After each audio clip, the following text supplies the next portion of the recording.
नमस्कार प्रणाम, मैं आपका दोस्त भाई पंकज शर्मा टाइम पास। आज मिलाते हैं अपने दोस्त सोनू ठाकुर से। ये हैं हमारा दोस्त सोनू ठाकुर। ये अपने मुंह से कुछ कहेंगे, आपको सुनाएंगे। सुनेबे ना?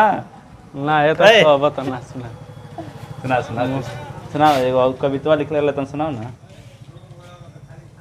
रे गदावा सुना। चल बता बता। हे कथोलिया के बरम बाबा हाँ। जाके ओके समझाए हाँ। आ मौगी कहेले भैया जा कोरोना में कमाए अच्छा अंगूठी किन्नी बाली किन्नी अच्छा समझत नहीं खे बात के आ ना जाने ये भैया हिया कौना जात के ओकरा अब वो के खातिर रहले।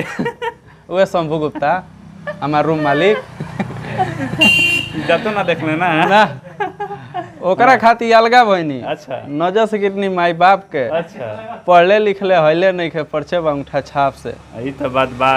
गाँव को नजर से गिर गए बड़े थे।